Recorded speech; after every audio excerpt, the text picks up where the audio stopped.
ಇನ್ಮುಂದೆ ನೀನೇ ಅವಳನ್ನ ಅವಾಯ್ಡ್ ಮಾಡು. ನೋಡು ಪ್ರೀತು, ಇನ್ನೇನೊಂದು 15 ದಿನ ಅವಳು ಮದ್ವೆ ಮಾಡ್ಕೊಂಡು ಹೊರಟೋಗ್ತಾಳೆ. ನೀನ್ ಹೀಗೆ ಅವಳ ಬಗ್ಗೆ ಯೋಚನೆ ಮಾಡ್ಕೊಂಡು ಡಿಪ್ರೆಸ್ಡ್ ಆಗಿದ್ರೆ ಆ ಹ್ಯಾಂಗ್ ಓವರ್ ಇಂದ ಆಚೆ ಬರೋದು ಇನ್ನೂ ಕಷ್ಟ ಆಗತ್ತೆ. ಲಿಸನ್ ಪ್ರೀತು, ಲೈಫಲ್ಲಿ ಲವ್ಗಿಂತ ಸೆಲ್ಫ್ ರೆಸ್ಪೆಕ್ಟ್ ತುಂಬಾ ಮುಖ್ಯ. Nothing at the cost of self respect. ನೀನ್ ನೋಡಕ್ ಚೆನ್ನಾಗಿದ್ಯಾ, ಒಳ್ಳೆ ಗುಣ ಇದೆ, ಹಣ ಇದೆ, ಎಲ್ಲ ಇದೆ. ನೀನ್ ಚಿಟ್ಕೆ ಹೊಡೆದ್ರೆ ಕಾವೇರಿ ಥರ 100 ಜನ ಬಂದು ನಿನ್ ಮುಂದೆ ನಿಲ್ತಾರೆ.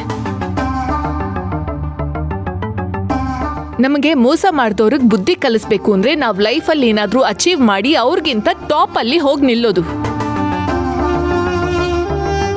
ನೀನು ನಿನ್ ಕಾಫಿ ಚೈನ್ ಬಿಸ್ನೆಸ್ ಬಗ್ಗೆ ಕಾನ್ಸಂಟ್ರೇಟ್ ಮಾಡು. ನಿನ್ ಕಂಪ್ಲೀಟ್ ಫೋಕಸ್ ಅದ್ರ ಮೇಲಿರ್ಲಿ. ಅವಾಗ ನಿನ್ಗೆ ಸಕ್ಸಸ್ ಜೊತೆ ಒಳ್ಳೆ ಹುಡುಗಿ ಕೂಡ ಸಿಗ್ತಾಳೆ.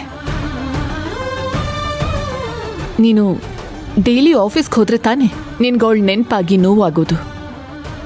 ನೀನು ಆಫೀಸ್ಗೆ ಹೋಗೋದು ಸ್ವಲ್ಪ ಅವಾಯ್ಡ್ ಮಾಡು. ಅಲ್ಲಿ ತೇಜು ಇದ್ದಾನೆ, ಭಾವ ಇದ್ದಾರೆ, ಅವ್ರು ಹ್ಯಾಂಡಲ್ ಮಾಡ್ತಾರೆ.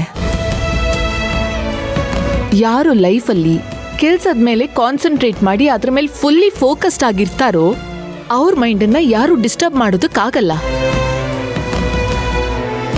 ನೀನ್ ಅವಳನ್ನ ಅವಾಗ ಈಸಿಯಾಗಿ ಮರ್ತು ಹೋಗ್ತೀಯ. This is the truth. ನಾನು ಹೇಳೋದು ನಿನಗೆ ಅರ್ಥ ಆಯ್ತಾ?